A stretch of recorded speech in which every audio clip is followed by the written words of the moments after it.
It's Thursday, June 29th, 2016. I'm Rim. I'm Ska. And this is Geek Nights. Tonight, The Lost Village, an anime that, well, it's an anime, all right. Let's do this. Well, it was about that time of year, so I started doing the thing that I do every few months, and I changed all my passwords, and I had a few like shit accounts that I hadn't really bothered with for a while, so I basically did the 100% password, two-factor, everything refresh of everything I got. You know, to be honest, like I keep bothering other people about like their passwords and shit. You haven't changed your passwords in years, have you? All the ones that have two-factor, I trust the two-factor too much, and I don't change the passwords that often, but they are really, really good passwords. Yep. So actually what I did is because you know what I usually do, the best way and to I make have a it password, also, I am very good. I have a different password for everything. as do I. There's no two things that have the same, unless they're really stupid, right? Like I don't give a shit. But yeah, like let's see, I have 2 or 3 stupid throwaway passwords that I use for like literally garbage account on a website because I have to log in to see something like a post and I'll never go to it again. Exactly. Yep. Or like Shitto forum or whatever. But Yeah. the one interesting thing is that whenever I do this, and you're right, as much as I talk about like me too, like change your passwords all the time and all that, I don't change my passwords that often. I should go through and change them all though. It was about time because there's been like the longer you wait, there's like this accretion of hashes that I want got to switch leaked. to passphrases because they're easier to remember and even more secure. But some websites don't let you passphrase. So here's the problem I ran into garbage. actually. I wanted to do the thing that I used to do when I was young. I stopped doing because it was a pain, and I wanted to do it again. And what I stopped doing was my passwords were very, very long, but they were pretty similar to each other, but they had some differences that I could figure out that no one else obviously could. So it's like a really good password, and every site has a unique password. But the problem was everyone started adding password complexity rules, and everyone had different bullshitty rules. So like some sites are like, it has to have a number and a letter. Some sites are like, it has to have a number, and the number can't be the first or the last character. And some sites like, you gotta have a special character, but other sites won't let you put in special characters. So I literally could not make a password that would match all the sites that I use. So I have a bullshitty password for a few things, mostly like health insurance and all those things, because those are like my government stuff, like New York State tax stuff for the old GeekNights sales tax thing, because they literally like their password rules are like, it can't be less than 6 characters, but it can't be more than 8 characters. Yeah, the thing is nowadays, there are actually very few sites that have this problem, right? Like I think like certain credit card and banks still have the stupid requirements. And almost every government site. Right, but most like Twitter and all modern websites, Google, passphrase works. So my recommendation for passphrases is there's a thing called diceware. And basically diceware is a bunch of tables in different languages, and you roll dice and that picks words, and you pick some number of words, and that's your passphrase. So, for example, I'm at rempe.us, which is basically the Diceware website. Yep. And I'm push the button to generate a 6-word Diceware passphrase. So my passphrase is Mac, Alpha, RT, as in the letter R, the letter T, Earl, as in the Earl of something, Basin Fort. So Mac Alpha RT Earl Basin Fort. You could remember that because you're only remembering 6 things. Yep. If you type that like maybe 10 times, it'll be pretty well stuck in your brain. And according to the math here, it will take 4 millennia for modern computers to figure that one out, even without any capitals or numbers or anything. So basically what I have is a passphrase, but it's salted with a bunch of different things that I'll know what those things would be for any given website or account or whatever. It's not even necessary if you just use the Diceware. But then it's the same password for everything, or you have to memorize... You memorize a bunch of different passphrases. But if they're completely different, I would not bother, because I counted, because I did this, I have 34 unique accounts on shit online that I care about in some fashion. I think, at least, though, for the Google, I think the password... Oh, no. My Google password changes monthly, and holy shit, is it like one crazy-ass password, and I have the 2-factor. Google's more important than anything. Like, that is literally... Well, if someone gets your Gmail, they got your everything. Yup. So I bought... so part of this was cool. I checked all the websites I had accounts on to see if they've added support for 2-factor since the last time I checked. And a lot of people have. So I have 2-factor now on Amazon, on Patreon, on a bunch of other things. It's notable. There's a lot of sites like Newegg doesn't have it, but Amazon does. The other problem is that a lot of the mobile devices, it just sucks to type in a fucking long password. Yeah. Yeah, that is actually why I used my passphrase is a little more complex than what it's not all words. It's more kind of gibberishy nonsense that I just know. But what it's it also, means. that's another reason, though, that the lowercase full passphrase is good, because on mobile, it's a lot easier to type that because you don't have to stop and like press shift and find some weird character or something. Yep. But I also bought a YubiKey because I was checking some stuff out, and Mine's like the first or second. it won't YubiKey. work with anything anymore. It doesn't work with anything. But the new one's great because there's a new standard, U2F or FIDO. So what that means is anything that you would normally do Google Auth with, like that TOTP stuff, if they support it, then if you have a Chrome browser at least, or if you use the NFC one and use it with your phone, you can use it to where your Google Auth just shows you the code. It can't calculate the code unless you put the key next to your phone. It's basically three. So the Google Auth app knows about the YubiKey? Yes, the Google Auth app will use a YubiKey Neo. So the Google Auth app will run on an iPhone or Android only? Android only, because iPhones fucking suck and don't let you write any software on them, apparently. Yeah, you can't do the NFC, right? Yeah. So I checked it out because I found someone who had one. It's pretty cool. But the problem is most sites won't support the YubiKey stuff, even though they do support Google Auth. But Google now supports it natively. So if you don't want to do the phone thing, you can buy a cheap YubiKey, just a FIDO-only one, and it'll work with any number of accounts, and you can just use it as your second factor instead of a phone. And if you set both up, you can set it up to use either or. So the YubiKey could basically replace that sheet of paper with your 10 one-time codes that you encrypted and hid somewhere. You have to hide your YubiKey somewhere. My YubiKey is always on me, and so is my phone. So, and then you lose one of them. And even if I lose them, remember, it's two-factor. They still got to know my password. So then, independently, I was like, you know what? My work, finance, our company should use this everywhere. So I go to people like, everyone, you're fucking setting this up or I'm cutting off your access to shit. Good God, did certain people like really resist doing this or refuse to until I told them you won't get your email anymore. Like, really didn't want to do it. One of them had a BlackBerry and they were like, well, the Google Auth doesn't work. And I was like, I don't care. There's an app on the BlackBerry, and if there isn't, buy a real phone. Oh. But what was very interesting is that the old people were not resisting. It was the young people who were resisting. People younger than me. Interesting. And their passwords all appear to be garbage because I was paying attention when I was setting up, I was forcing people to do it. And I guess because I did IT, like baby IT, like long ago, like when I worked at RIT. And you sort of get this instinct to not see passwords when people type them because people suck at typing so bad that you will know everyone's password unless you consciously avoid it. And I'd rather not even know the password. Yeah, the IT guys in my work, whenever you type a password, they always turn around. Yep. I got real good at that. I would do the same thing too. Yeah, the problem is, if you were bad, like you could know anyone's password just by watching them because people suck at this. But while I did not see what their passwords were, I saw that their passwords were very short and did not involve the space bar or the shift key. So, yeah. So that's what I've been doing. I highly recommend if you are out there listening to Geek Nights, do two-factor, if nothing else. Do two-factor on your Gmail because that is the thing that can fuck you more than any other account that can be compromised. Do you want to talk about any like actual Wednesday shit? Got any Wednesday news? I could only find because I think we are in fact the second longest running anime podcast in the world. That's great. So the only Anime World Order started like a month before us, but we have more anime episodes than they have episodes. the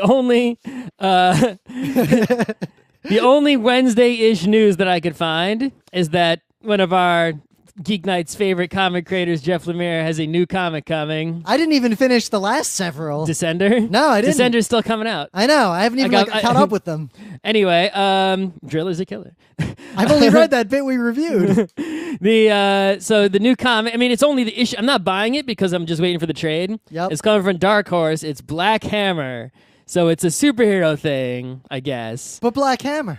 All right, and it says, once they were heroes, but that age has long since passed, so I guess they're washed up or heroes or something. It could be Watchmen, it could be the Black Order or whatever that one banished comic we from read. existence by a multiversal crisis. So this sounds it's like gonna be space bullshit. It sounds like some DC garbage, even though it's a Dark Horse comic. But it could also be some Incal garbage. Right, so already that beginning part and the alternate art cover looks like old DC corny garbage that I'm not interested in. But then the description goes on, it names all the heroes, whatever. now lead simple lives in a timeless farming town. It's the town from the anime we're reviewing today. Yes, even as they try to find their way home, trouble has a unique way, whatever. So it's like, oh, this is sort of like, old school superheroes, but in a, modern, sort of a mystery anime type setting situation of like, whoa, what the fuck is going on, Mister? Oh. So Lost Village plus, Washed up superheroes. yeah, Superman, Space nonsense, all that biz. Justice League, whatever.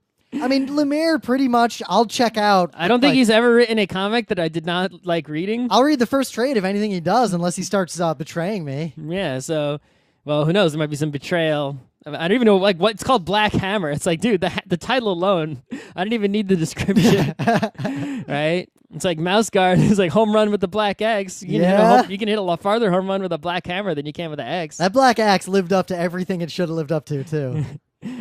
So... In today, it looks like it was New York Comic Con Get Your Badge Day, and did everyone have a profile set up? Apparently, everyone did. Like I trolled around a little bit on social media networks. There didn't seem to be that many people who were confused. Well, people who had social media accounts weren't confused. Yup. What about the normies? I care not. The basics. Do not care anymore because the reality is. There was a time when fan conventions, and that's why my news is not the Comic-Con badge situation, because everyone's flipping out. I think they're already all sold out. Like, no one got badges. Everyone's enough people made profiles to sell out. Wow. There is not that much overlap between the people who go to PAXs and the people who go to New York Comic-Con, because no one in my social media was really complaining about this. It's like this whole other set of people, and they were all making, like, you think, like, the people who complain about PAX at least have been to a lot of PAXs and conventions. So when they complain, like, while they're wrong about their solutions, they're like several steps beyond baby's first, why can't I get a badge? Like, they at least are like, what if they do a lottery? Like, they've come up with all these crazy ideas. Like, they know the basics of the situation. The Comic-Con people are like baby birds.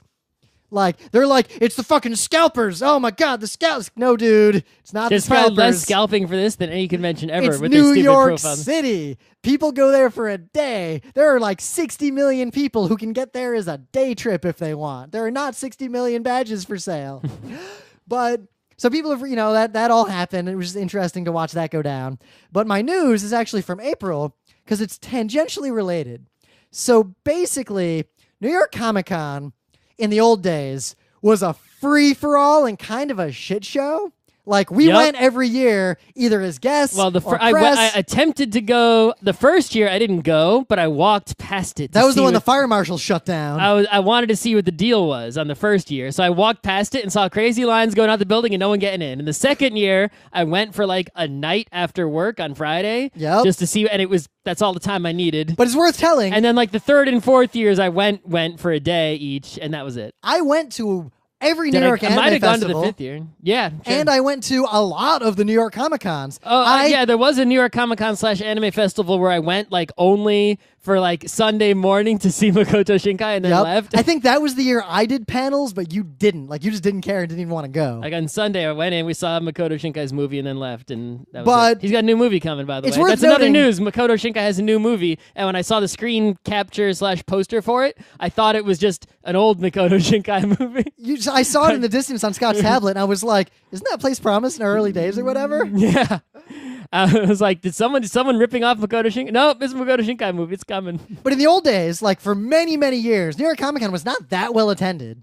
More importantly, like if you went to the panels area, no one went to panels at all. And the panels were all like nothing. But you could just get free badges. Like I've never in my life paid for a New York Comic Con or New York Anime Festival badge, yet I went to a ton of them. And we did not perform at all of them.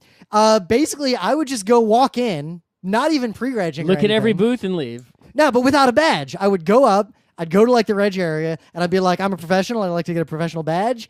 And I would just talk to humans until eventually they handed me this golden badge that got me in. Like even before the lot, like they let me in early. Like people would do, like I basically do whatever I wanted. And I did this every year. I always had either a professional badge or a press badge or a guest / presenter badge. The badges were different every year.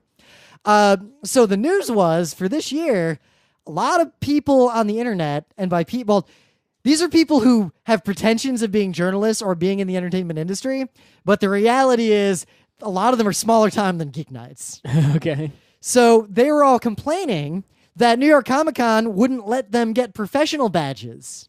Because New York Comic Con, over the last few years, finally tightened up that ship and doesn't give a professional badge to some guy who walks in and says, "Yeah, I do a podcast on anime, and I'm here to Like you." Yep. And oh my God, are people freaking out about this? And well, what are the qualifications you need? So they don't tell you, as far as I can tell. Oh, that's a problem. You submit your resume and they approve you. Oh, that's fine. Yeah. So, quote, "Please provide a detailed description of your current daily duties as it relates to the pop culture industry." So did these people submit their applications? It appears they all did, and of course they were rejected. Okay. What do you hope to accomplish by attending New York Comic Con as a professional? Please explain how you will integrate what you experience into your profession. Please provide, and this is the one that no one can answer. Please provide the names, titles, and email addresses of 3 professional contacts we can contact for a professional reference. Uh-huh. So, and also, even professional badges, they're not free anymore. You got to pay. You just pay less. And you get in even though it's full. So, I was sort of watching everyone just freaking out about this. And then in my social media... But if you're actually a professional, you should be able to do that really easily. So there's only reason to freak out is if you're not a professional. Now, in the old days... they had some rules that they published about like how many hits your site had to get or whatever to get those badges. Yeah, that shit is stupid. But I'll tell you what, even back then, GeekNights qualified. Like 1 year, I literally took our Libsyn stats, printed them, brought them with me because the thing said like bring 3 business cards, bring like evidence of your website's traffic and all this stuff. And I brought it all with me and I handed it to the lady and she looked at it and she was like, good, because we were way above the standard. And this was, I don't remember what year this was, but it was the year I went on Emily's birthday in the morning and then I just left because there was nothing to do. And then, yeah. But is that so Emily's birthday soon? Yeah. Okay. October. All right.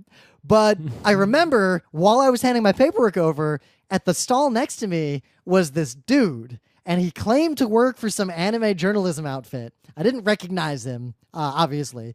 And he was basically trying to explain to the lady why he didn't have business cards. And You could just make them, dude. It was obvious that he had never had a business card in his entire life. It's not like you have to do something to make business cards. You can print them at moo.com or even Vistaprint for money. Yep. They're so cheap. They're cheaper than a badge. The lady was giving the look on her face was like, kid, you couldn't even just like fake it and get a free one from Staples. Yeah, like, you could go to you can go to Staples and print like 10 business cards on one sheet and cut them with a scissor. Like you couldn't even fake it, kid. So but he's not even saying like, oh, I don't have business cards. He was literally like telling the sob story about how like his business cards didn't arrive because of something happened, but he's got to cover the event for his website. If you're a professional, why were you ordering business cards at the last second? Shouldn't you have had them because you've been in the business? Yeah, so I don't have a lot of sympathy for the people who were cut out because, one, if you were cut out and you can't get a professional badge, you probably had no business being a professional at New York Comic Con, but more importantly, you probably don't even need to go to New York Comic Con because what are you going to do there except be a fan? Like, the journalists cover the shit out of this con.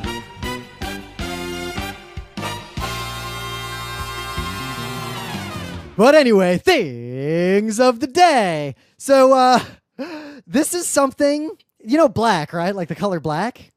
Yes. Well, this is darker than black. Oh, that new material they made? Vanta black. I saw that. So, that's the only tenuous You can't stretch. even tell what shape it is because the light all absorbs into it, so you have to feel it to see what shape it is. So it's kind of cool. So this is a really good video. One, SciShow you should watch in general because even if you're like a short attention baby fish kid out on the internet, their videos are like a couple minutes long.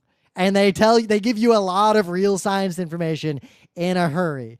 But basically in this video, they talk about what Vanta Black is. It's darker than black. It's way darker than that anime. It's actually not darker than black. It's just the most light-absorbing material we've made. It absorbs it only reflects like 0.0 something % of light. So it's not completely black, like black of space, but it's so black that effectively a human can't see it. You just look at it, and it looks like there's just like a hole in space. Dude, and you can't, cameras can't see You it. can't tell what shape it is. I mean, people can see better than cameras. Yeah, well, in some ways, but not in other ways. Unless you have an ultra HDR camera. But you might seem like, okay, whatever. They can coat the insides of telescopes. You need to see this shit because when you see it, it kind of breaks your brain a little bit, especially if it's there in person. Because you can't, because the light doesn't reflect, it doesn't have a shape or three-dimensional shape. It looks like there's just a hole in space from all sides. It's a two-dimensional shape as far as your brain is concerned. And human brains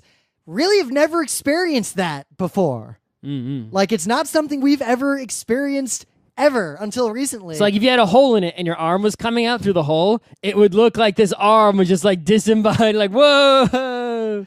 Yep, like some sort of trippy stoner LSD animation shit. Yep. But it real.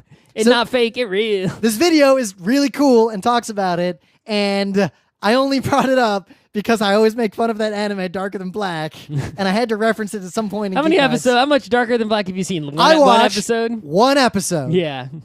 What happened in that episode? There was a wall on the outside of the fucking city or something, and there's a bunch of proper nouns of people talking about, like, wow, the wall is there, but there's... All right, anyone who's actually seen Darker Than Black, tell me how Rim doesn't remember anything about the show. And then aren't there the demon guys who... Their power, like you can get a power, like a thing will happen with a contract, but then the contract makes you do something weird, like break your finger. All I remember is supernatural dudes fighting on a roof. Yeah, they dark. like you'll get the demon power, but then you have to break your finger, or you get the demon power, but then you have to like dump out a bunch of sand and count all the grains. Anyway, that show, I'm going to continue to make fun of it because that one girl in the back at Anime Boston, when I referenced it, a lot of people didn't even get the reference, but that one girl started laughing so hard. I feel like I hit her with the arrow of comedy, if no one else. Anyway, in the Madam Marcus, you got a thing of the day?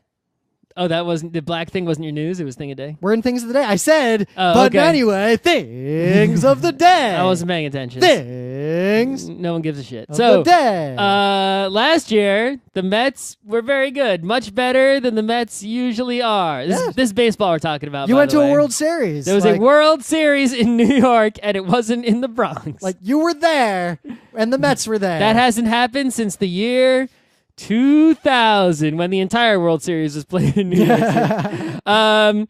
Anyway, and the Mets, so we didn't win, but hey, we can't complain about that. That doesn't come very often. Yeah, like one of my favorite things to say about the Red Wings is they have lost more Stanley Cup championships, like final rounds, than any team in the NHL. Right. So anyway, this year the Mets ain't bad like usual. They're not the worst, but they're like in second place, and they're losing to the first place team. They lost like 11-4 the other day. It's the Mets. That right. This is expected. You're not going to lose by a little. And plenty of people, who are Mets fans mostly, talk about how bad the Mets are. But for some reason, this video, despite being pretty old, yet also despite how old it is, still has Citi Field and not Shea Stadium in it, which makes me feel even older. 2010 was a long time ago. Yeah.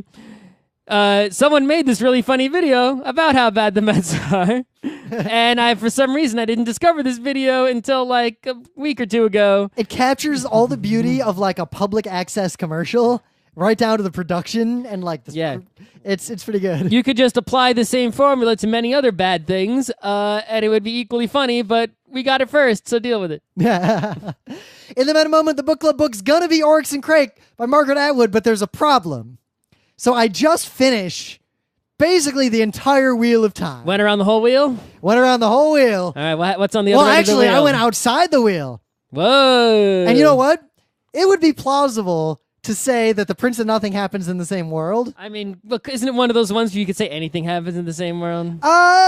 It's pretty specific, though. Like, there's Korai and such. Was there a spaceship that crashed and had bad guys come out of it? So it is implied that some people may have fled that planet to avoid the Dark One and just went to another... And so the Prince of Nothing is the planet they went to? Yeah, basically. And they became evil demons? Because remember, in the Prince of Nothing... Is there a sarcophagus in a tornado? There is in the outside of the Wheel of Time. That's where the Dark One is, and it's real similar to the outside of the Prince of Nothing. The outside fucking sucks, and you don't want it to get in. But is the Dark One a sarcophagus of the tornado? Yeah, but I don't think he made it into the world, or maybe the sarcophagus tornado might have been in the Third Age?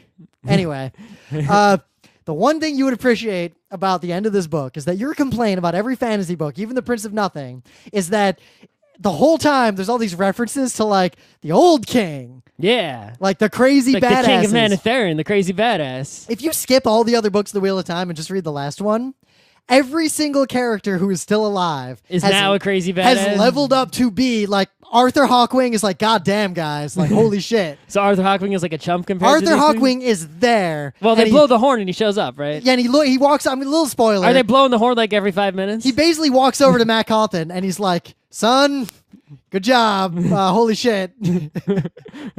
But it is literally everyone casting 100th level spells, going crazy. Balefire, we got anti-Balefire. Oh, shit, son. Like, everything you think, every crazy bullshit ancient king thing that you think could happen, it happens. At one point, you're like, why don't they just make gateways to lava? Yeah, fucking gateways to lava all over the place.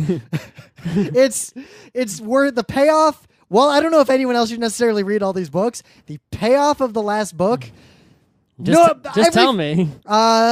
There's a lot going on. Every level, every crazy leveled up thing. I only care about certain parts. All right, so I'll tell you one thing. Snake people. The second most powerful wizard in the world, maybe the third most powerful, on the girl side, picks up. She basically, when chaos strikes, you know that storeroom where there's all the like angreal that no one will touch? In the basement? She just goes down there and she's like, what's the fucking strongest one we've got? And she pulls out Vora's Rod. Yeah. And Vora's Rod is like almost as powerful as Kalendor. And she's like, fuck it, let's Kalendor's go. the two statues with the balls? No, Kalendor's the sword that's not a sword. Oh, right. The Choden Kai, I think that's what it is the two statues. So they're not. It's not that powerful. Rand destroyed those. He was like, you know what? Those things, we didn't play God. Let's just not use those. Good job. Golf clap. I feel like there's a better way to handle that, but I digress. I'm sad that he didn't play God, though. Actually, you get a flashback and find out what happens if you play God. Oh, that's good. That's why the taint is there. All right. But that's not the problem. The problem is that just as I finish that, and I'm about to start reading Oryx and Crake, the new R. Scott Bakker book's like gonna come out in like the next week or two. It's that soon? It's like real It's actually soon. happening? It's not a joke? It appears to be actually happening. It's not a tease? So we might delay Oryx and Crake and have to do a show on the new Prince of Nothing book because Scott and I are going to read it pretty much like... I got to reread some old Prince of Nothing first. I got to reread at least parts of the White Luck Warrior because not 100%... I forgot how to take the shortest path. I'm taking like a slightly less suboptimal path here. Like... How am I going to get across the step? I'm not 100% sure regarding the fetus that was the key to that door and what's behind that door. I don't remember a single word that is written on the tusk other than the fact that it's written on the tusk. Also, something weird happened in the other book with the Korai where Mimara like looked at it and then she like went through it in her brain. I do remember there's a fucking dragon, and that's Yep. always the good part of any fantasy novel is when the dragon shows up. That dragon is actually one of my favorite characters in the entire story because the conversation that dragon has with Akamian is like, son, welcome to Earth. Bam. So I yeah. am the last one. So anyway, we did watch some. Oh yeah, we're gonna be at Kineticon freaking next weekend. Here, I'm gonna pull up our panel schedule because I made the entire panel schedule, but I gotta log into the GrowTick system. I still gotta make the staff schedule. Yeah, you do. And no one sent me their schedule they want, so I'm just putting people. I guess they don't care. I mean, all you have to do, because I did all the other work in the department, all you have to do is make sure everyone in our department who deserves a hotel room has one, has a schedule. Isn't someone else taking care of the hotel stuff? Yeah, but you're responsible for it. I think you wrote some emails about that. I'll just ask them and be like, hey, what happened with the hotel room? Just make sure that happens because I ain't... If some bullshit goes down, people are dealing with you. If a guest is like, where's my panel room, they come to me. If a guest is like, where's my hotel, I guess they're going to come to me too. So we have split the duties of who goes, I'm too old for this shit. But... I'm going to link to the actual panel schedule. It's live. It's not on the real Kineticon site. I'm not going to even get into why that is. It's on a different site. And also, if you dislike the fonts on the thing I'm linking to, by all means, complain to Kineticon about it. You know, tell us. Please. We didn't do it yet. Please complain to Kineticon about that font. It's a font. I've been looking at fonts a lot lately. It's not Helvetica. It's a font. Mm-hmm. Meanwhile, I did find a really good font to use for printing. You know, like PAX is the banner that has like the panel schedule on each room. Mm-hmm. I was trying to figure out what fonts to use for that because it's actually kind of a complex problem. There's a new feature in the newest Photoshop. Typekit? No. Because have you used Typekit? Yeah, but Typekit isn't a new feature. No, but like using Typekit. Yeah, you search for a font and you get it, whatever. So the new feature is that, let's say you have a photo and in the photo there's some letters. Yep. You can select the letters. Oh, shit. And Photoshop will tell you what the fuck font it is. Oh shit! I'm gonna use the And PAX font for everything. It'll also search Typekit and find a similar font. Oh, I did not know about that feature. That's a brand new feature. This is why you pay for Photoshop, you anti-subscription morons. Yeah, even without that, you pay for Adobe, right? So I had Typekit. So I needed a font. I did, because monospace fonts are just garbage. I need it, but I wanted a font. Well, except the ones for programming. Well, yeah, but on a poster, you don't want a monospace why the fuck font. would you use a monospace font on a poster? However, for a schedule poster, what you want is a font that has a narrow width and a thick width, and you want the numbers to not be monospace, or the letters to not be monospace to have real kerning, but you want the numbers to be monospace so you can use them to have a nice lined up schedule. You can always just use a monospace font for the numbers. You don't have to use the same font for both. Yeah, things. so I tried that, but I was looking around. Monospace fonts all kind of look like shit, and most of them have really bad zeros. Well, because the zeros usually have it. That's why a lot of them have a lot of variations, like, dot, no dot, slash, no slash. Yep. Because they know you might be programming and you need to see the zeros are different from the O's, but you might not be programming. Yep, but I digress. The schedule is pretty good. There are a lot of pretty good-looking panels. Well, because the con ends at 9, so you're able to cut out all the shitty panels. Sorry, shitty panels. Yep, I You also had to suck. cut out a lot of good panels because we probably had double the submissions we've ever had, despite the fact that we have like 30% fewer spaces to put them. So I rejected like a lot of good stuff alongside the really bad stuff. Oh, good. Put it on the wait list in case someone bails. We're doing like 4 or 5 panels. We can't do a lot because Why? well, 2 of them are anime openers from around the world. Oh, good. Okay. And more anime openers from around the world. And you rejected a good panel for that? That's actually really popular. Whatever. People like really like that stuff. Also, the panel I would have put in instead would be like Charles Dunbar's anime opener panels, but he is not attending this year because I unfortunately cannot give hotel rooms or real accommodation to professionals. Like I can't get people shit. The most I can get you is a badge. So anyone that the guest departments won't bring, I can't bring them because I can't give them money or anything. That's a shame. But that's not my mandate. I don't want a bigger mandate. Connecticut's coming. We're doing those. We're doing writing game rules, which is a variant on a panel that we did before that we're probably going to do at PAX Prime. I think I'm putting in an Overwatch panel that if Scott doesn't want to do it, I'll just do it. Because I don't know anything about it other than, it's an FPS Blizzard made. It's like Team Fortress, but more skills. You want to just be on the panel anyway? Everyone and just be funny? everyone I know plays it constantly, and I don't. So you be on the panel. You be the hater. Or at least I've already said everything I have to say. you should be playing this game, Scott. All right, come play Netrunner. This is way better than Netrunner. I doubt that. Scott, remember how we felt when we played Tribes? Like, remember that era? That's back. somehow, why do I? No, it's not Tribes. There's no way. No, it's not Tribes. It doesn't even have vehicles. But remember the feel of like, you come home and you just log into Tribes and all your friends are already playing Tribes and you just join a game and play Tribes? I get that every night. In Except fact, it's right not now, Tribes. right now, half our friends, Lisa just messaged me like, are you playing? Like, she wants me to play right now. Oh, good. So I could actually have a life because all you people will be playing this game and I'll be doing stuff. Everyone's playing. Oh, good. I have 13 messages of people who want to play right now. Good. That tells me it's a good idea not to do that. But yeah, Connecticut will be there. PAX Prime will be there. I hope we'll have panels, but I can't say yes we will until we get the confirmation. I would never assume. PAX Dev, I'll be there if nothing else because I'm just going as an attendee even if I don't have a panel. And that's it. That's all that matter. Patreon, T-shirts. A bunch of you bought T-shirts suddenly. Like a whole bunch of you just bought T-shirts. So cool, I guess. What the fuck? I got some designs for new T-shirts. So the new T-shirts that might be coming are Chicken Surprise. Oh, that one. Okay. I got a really good concept that I'm going to work with Emily to kind of flesh out.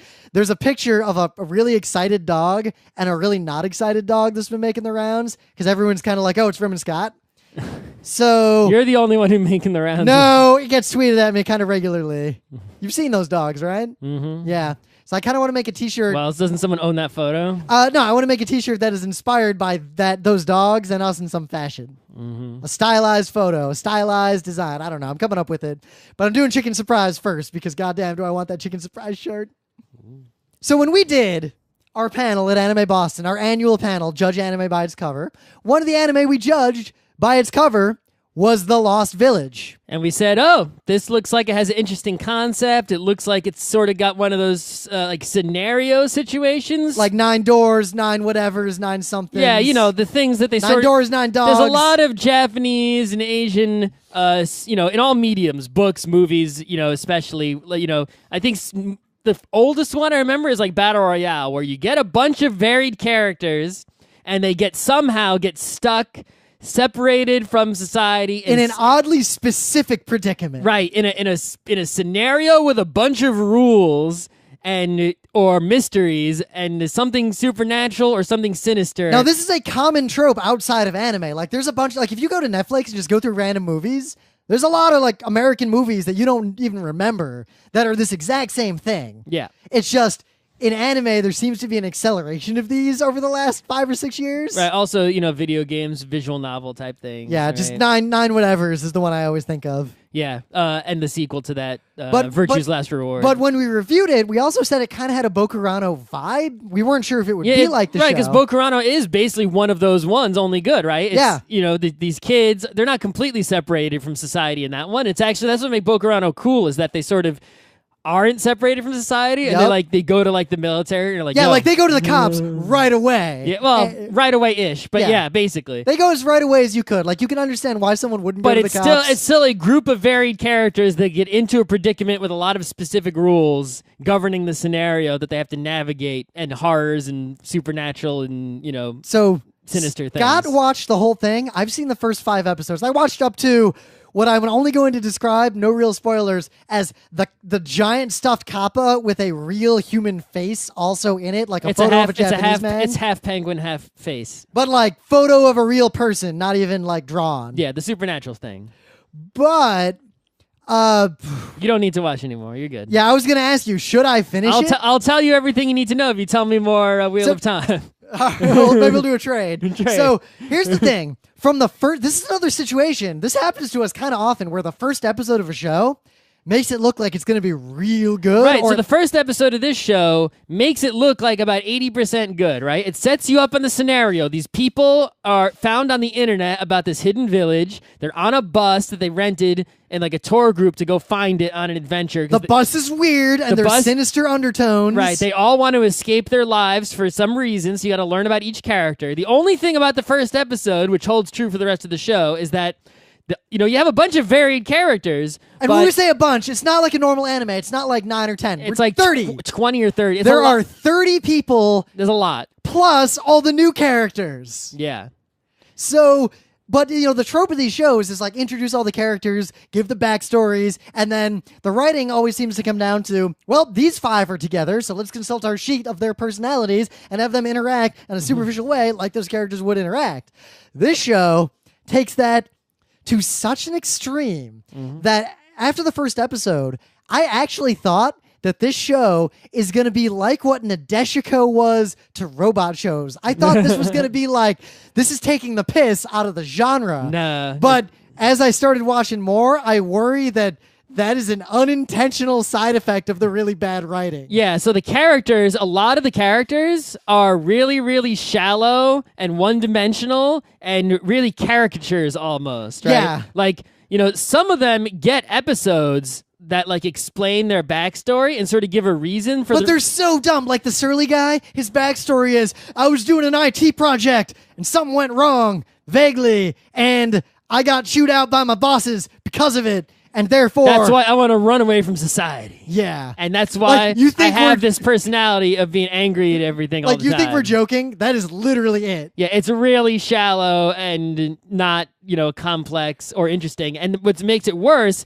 is that even though they show some of the characters' pasts and the reasons for the way they are, the way they act is really exaggerated and hyperbolic, which is okay in some senses, because like one of them, Love Pian or whatever, Love Pan. Her backstory is like, you know, pretty serious. Did you see her backstory? No. All right, whatever. So her backstory is pretty serious and explains why the way she is, but basically all she does is be like, execute people. I'm a guy. And like, he committed a crime. We should execute that guy. And she like hysterically screams execute him constantly. Now, at least the show follows through on that because, like, in the third episode, she does fucking try to murder someone, like, Right, strangle him but to it's death like right she's away. just basically a nut. She's just like a They're frantic all- nut. The only one who I don't think is a nut is Lion. Anyway, and the other thing is that they don't develop right further. It's like we learn Love Pond's backstory. We Well, see how they're we based see on that the, she's based on fucked the up. first episode. They're all dead. They're all dead. This is the afterlife. No, but we see that she's fucked up now. But then she doesn't change after that really very much at all. Only very slightly. The only characters that have any development are like the few main ones. Yeah, and you know what? The main ones suck. Right, the main ones, because that's the thing that happens in so many stories, especially anime, is the more main the character is, the more genero they are, because there's some idea that writers have that the main character needs to be more relatable. The worst example of this ever is Utaware Rumo no. It's a bunch of great characters everywhere, and then the main character is literally this vague, masked dude with no history. I think Full Metal Alchemist is my favorite example, because you have all these awesome characters like Hughes and Mustang and shit, Yep. and meanwhile the main characters are like, the twins are like the most boring. Yeah, but It's at like least they have some personality. They have some. They're not nothings, right? In But it's like Rumo no, it's just like you pretend you're that guy while Sure. you watch it. But it's like, I wish that they weren't even in it, and it was about the other awesome. But like main kid number one. So again, if you watch just the first episode, the show looks like it's going to be so great because it starts looks out like it's going to be okay. Well, it looks like it's going to be Decent. great in this like Nadeshiko-esque deconstructive, like the character intros, like it's almost like a parody because literally the bus driver is kind of crazy and like everything's weird. the bus driver is actually the most normal person. Sinister but music he has going- issues too. Sorry, obviously, not the bus driver, the tour group leader. Oh no, he's not. But all the characters are like super into it. He's and then like a Mormon type. they guy. one by one introduce themselves and tell you their backstory, or at least tell you something about themselves. And that scene goes on for like 10 minutes as That's 30 pretty much the whole characters. first episode. And that was great because some of the characters had like all this anime nonsense. Some of them were obviously crazy. Like the one kid's like, I'm Jack and wouldn't talk anymore.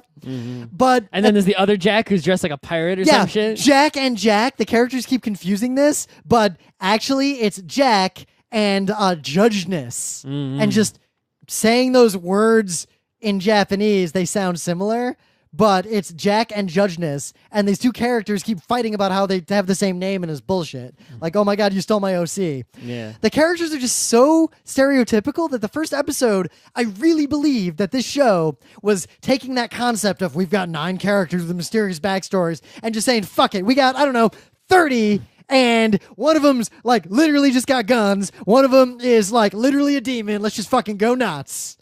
I thought that's what the show was going to be.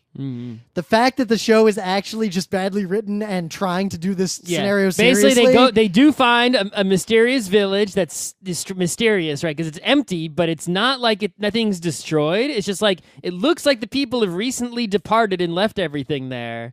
And it's like, what's going on here? And then as they stay there and sort of try to start a new life, of solitude from the one rest by of the one, world, characters scream and freak out for no reason at nothing. people That- disappear. People, discover weird things. People go off into the woods and shit happens. And but it's all so dumb, which again, But it alternates, as you would expect, between characters sitting around discussing things, like in a very Death Note kind of way. Oh, imagine if L was a bunch of characters, like, oh, is that person up to no good? No, that person's up to no good. I'd watch but, that. But that person went into the woods and that person wants to leave, and that person doesn't. Here's again And why I then- thought it was going to be a parody because in and all then, those scenes, and then stuff happens, and then they talk again, and then but stuff in all happens, those and they scenes, talk again. the stuff that happens was like really dumb, and they were all overreacting pretty much every time up until the Yes, 5th they're episode. overact about everything. But 2, the discussions It's like, they why had, won't you tell us? You must be no good. the discussions they had were so dumb and fake. Like, our group of friends playing Mafia sounds more together than these kids. Yes, it was like it's like a bad game Like of Mafia. at one point, a kid starts singing a song, and then someone else is like, "That's not the lyrics. Aren't the lyrics this?" And then some other kid's like, "No, I thought the lyrics were this." And that's what they have this discussion about that just as seriously as, well, so-and-so was murdered, so who could have done it? Well, so-and-so was somewhere else. You were the last person to see them. What happened? And we're going to torture you and make you tell us. The best one was the paper, rock, scissors. They start arguing for like 5 minutes about how paper, rock, scissors works. Yeah. So all those things led me to believe that this is a parody. And if it is, if at least from the first couple episodes, if this is a parody of that kind of show, Nope. it's brilliant. Nope. But as you have just informed me, one, it appears it was released on April Fool's Day. I didn't know about that. That's when it started airing. Whatever. So even better. But I mean, Baby Metal's album came out on April 1st yeah, also. but if this show is actually seriously going to try to, for real, I don't make think this Japanese scenario people a thing, care about April Fool's Day. this show is terrible and I'm not going to watch anymore. You don't need to watch anymore. So they do resolve and explain everything. Is it dumb? It's a supernatural explanation, as you might have guessed from episode 5. But no. it doesn't. There's no like climax or like satisfying resolution. It's just sort of like it goes out with like a whimper, like. All right, here's the only question I have: is Lion the only smart one? Lion's barely a character, like a side character. That's why I think Lion's the smartest one, because Lion's personality seems to be sitting there. Yeah, Lion, and then like there's like a group of Lion and like 2 or 3 other strong girl. people. The strong girl. Yeah, Lion, Strong Girl, and like 2 other people.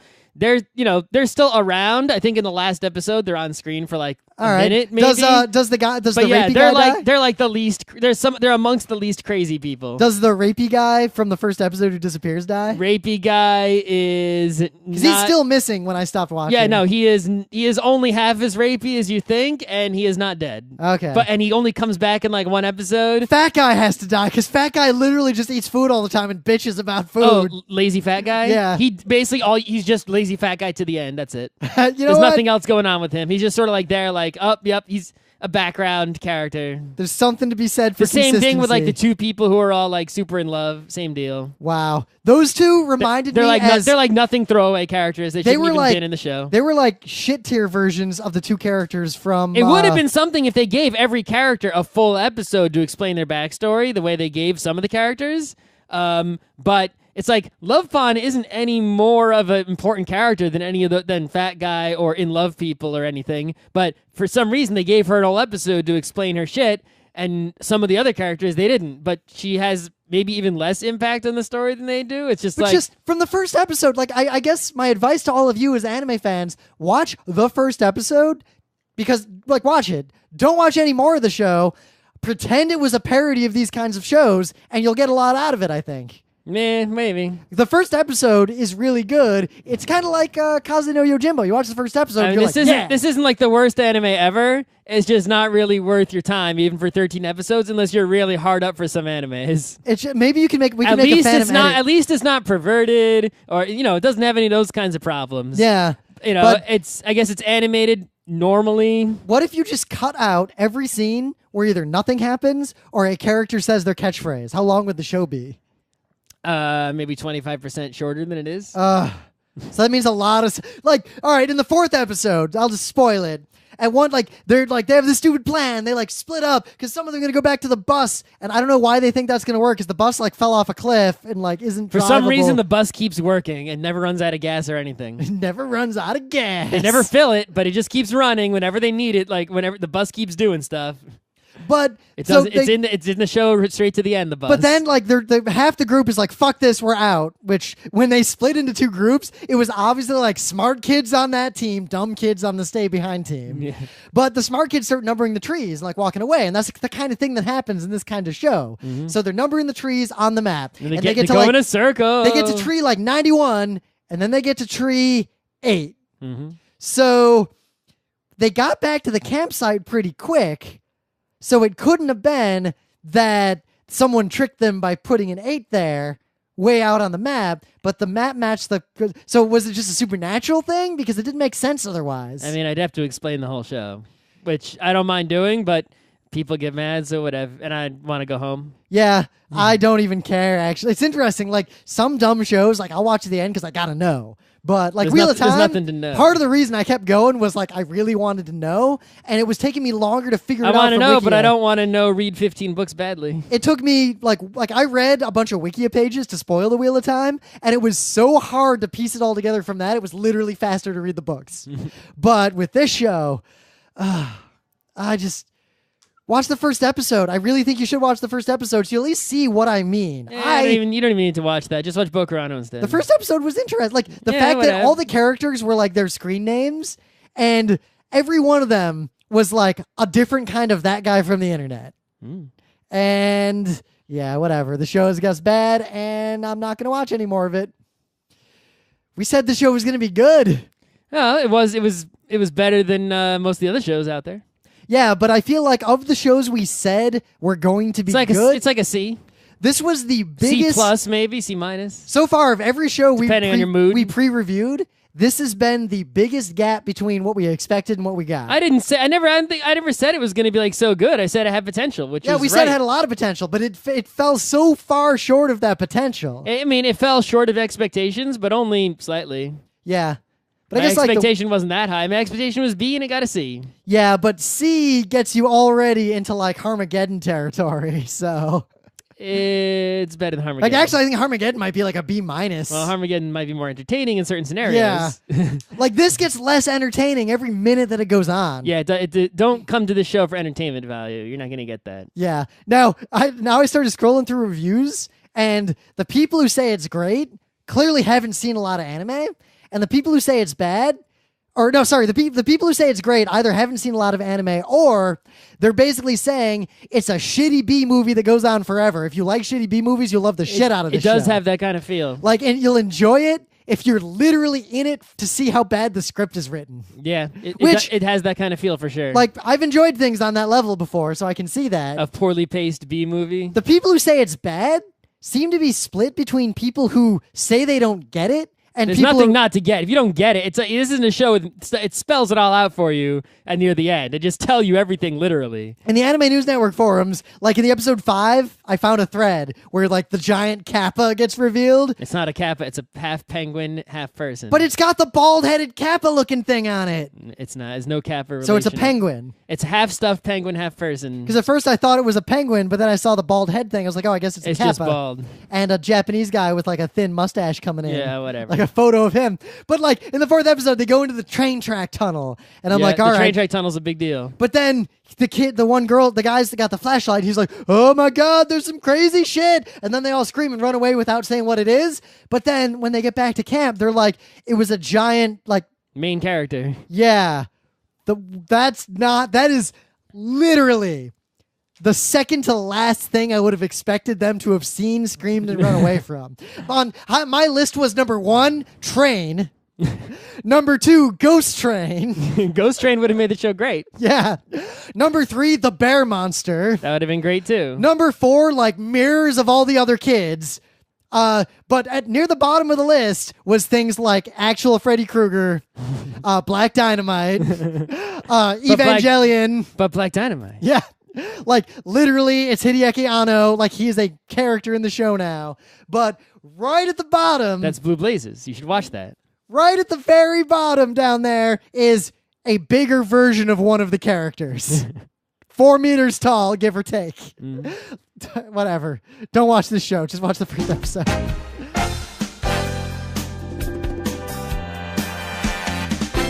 This has been Geek Nights with Rim and Scott. Special thanks to DJ Pretzel for the opening music, Kat Lee for web design, and Brando K for the logos. Be sure to visit our website at frontrowcrew.com for show notes, discussion, news, and more. Remember, Geek Nights is not 1, but 4 different shows. Sci-Tech Mondays, Gaming Tuesdays, Anime Comic Wednesdays, and Indiscriminate Thursdays. Geek Nights is distributed under a Creative Commons Attribution 3.0 license. Geek Nights is recorded live with no studio and no audience. But unlike those other late shows, it's actually recorded at night.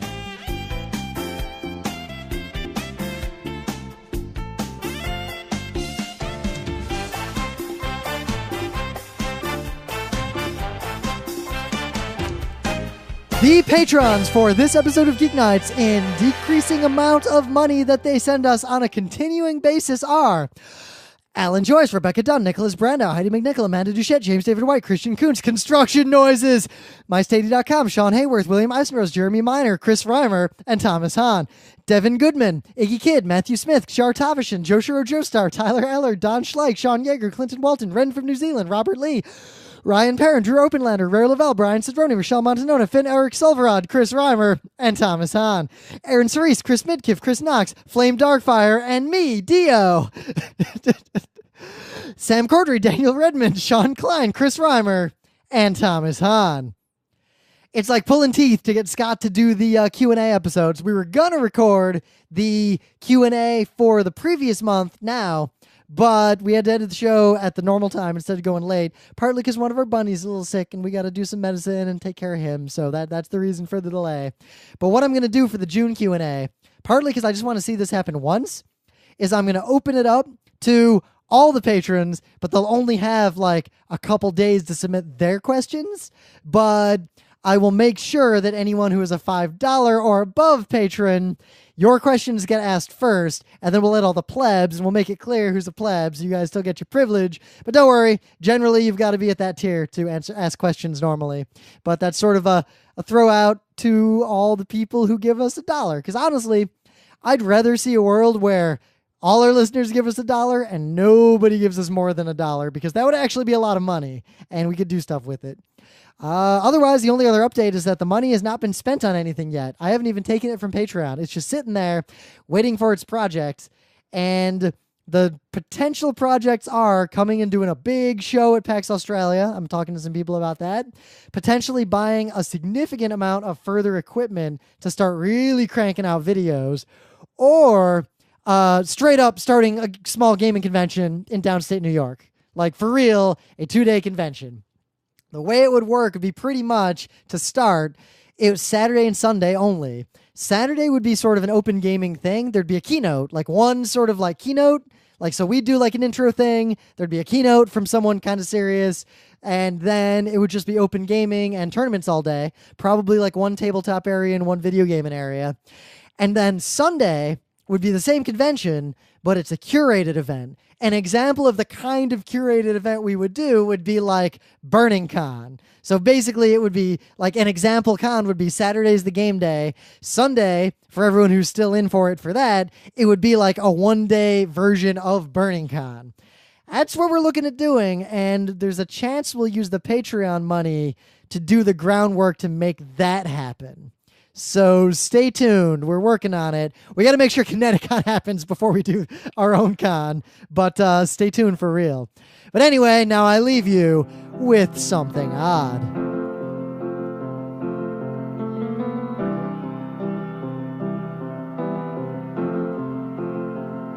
Somebody once told me the world is gonna roll me.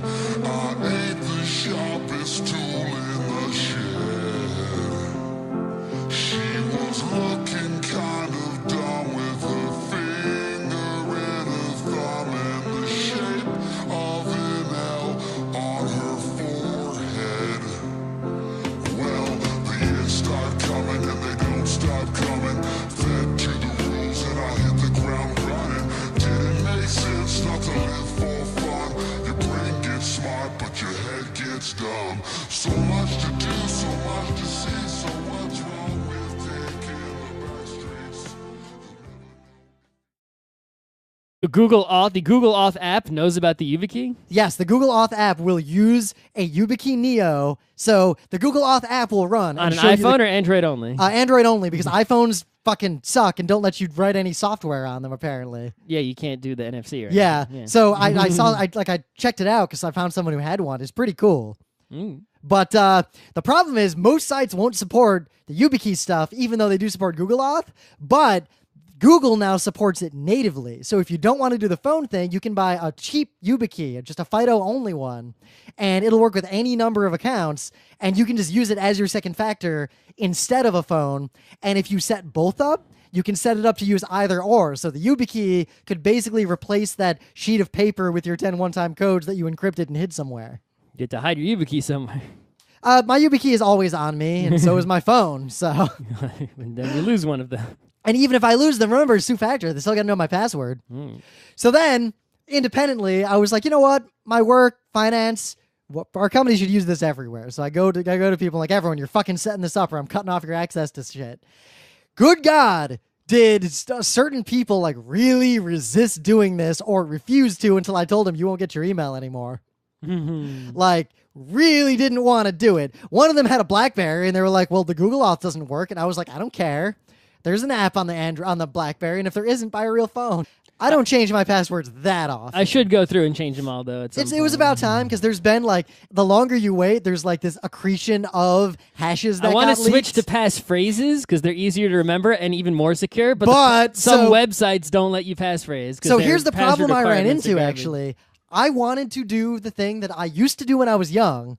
I stopped doing because it was a pain, and I wanted to do it again. And what I stopped doing was my passwords were very, very long, but they were pretty similar to each other, but they had some differences that I could figure out that no one else obviously could. So it's like a really good password, and every site has a unique password.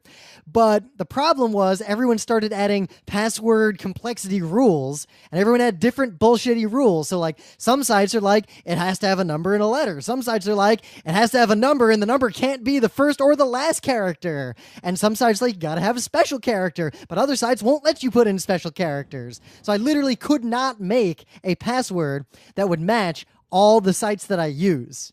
So I have a bullshitty password for a few things, mostly like health insurance and all those things, because those are like my government stuff, like New York State tax stuff for the old GeekNights sales tax thing, because they literally, like, their password rules are like, it can't be less than 6 characters, but it can't be more than 8 characters. Yeah, the thing is nowadays, there are actually very few sites that have this problem, right? Like, I think like certain credit card and banks still have the stupid requirements. And almost every government site. Right, but most like Twitter and all modern websites, Google, passphrase works. So my recommendation for passphrases is there's a thing called diceware. And basically diceware is a bunch of tables in different languages, and you roll dice, and that picks words, and you pick some number of words, and that's your passphrase. So, for example, I'm at rempe.us, which is basically the Diceware website. Yep. And I'm push the button to generate a 6-word Diceware passphrase. So my passphrase is Mac, Alpha, RT, as in the letter R, the letter T, Earl, as in the Earl of something, Basin Fort. So Mac Alpha RT Earl Basin Fort. You could remember that because you're only remembering 6 things. Yep. If you type that like maybe 10 times, it'll be pretty well stuck in your brain. And according to the math here, it will take 4 millennia for modern computers to figure that one out, even without any capitals or numbers or anything. So basically what I have is a passphrase, but it's salted with a bunch of different things that I'll know what those things would be for any given website or account or whatever. It's not even necessary if you just use the Diceware. But then it's the same password for everything, or you have to memorize... You memorize a bunch of different passphrases. But if they're completely different, I would not bother, because I counted, because I did this, I have 34 unique accounts on shit online that I care about in some fashion. I think, at least, though, for the Google, I think the passphrase... Oh, no.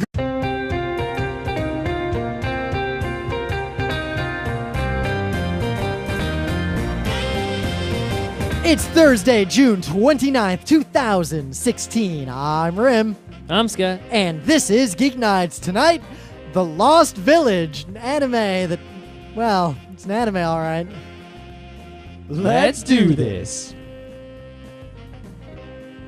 Well, it was about that time of year, so I started doing the thing that I do every few months, and I changed all my passwords, and I had a few, like, shit accounts that I hadn't really bothered with for a while, so I basically did the 100% password, 2-factor, everything refresh of everything I got. You know, to be honest, like, I keep bothering other people about, like, their passwords and shit. You haven't changed your passwords in years, have you? All the ones that have 2-factor... I trust the 2-factor too much, and I don't change the passwords that often, but they are really, really good passwords. Yep. So actually what I did is because you know what I usually do, the best way and to I make have a it password, also, I am very good. I have a different password for everything. as do I. There's no 2 things that have the same, unless they're really stupid, right? Like, I don't give a shit. But yeah, like let's see, I have 2 or 3 stupid throwaway passwords that I use for like literally garbage account on a website because I have to log in to see something like a post and I'll never go to it again. Exactly.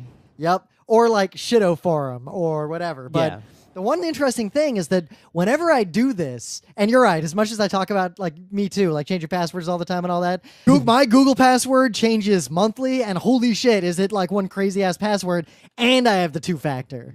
Google's more important than anything. Like, that is literally. Well, someone gets your Gmail, they got your everything. Yup. So I bought, so part of this was cool. I checked all the websites I had accounts on to see if they've added support for 2-factor since the last time I checked.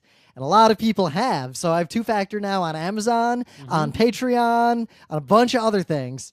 It's notable. There's a lot of sites, like Newegg doesn't have it, but Amazon does. The other problem is that a lot of the mobile devices, it just sucks to type in a fucking long password. Yeah, that is actually why I used my passphrase is a little more complex than it's not all words. It's more kind of gibberishy nonsense that I just know. But it's what it also, means. that's another reason, though, that the lowercase full passphrase is good, because on mobile, it's a lot easier to type that, because you don't have to stop and like press shift and find some weird character or something. Yep.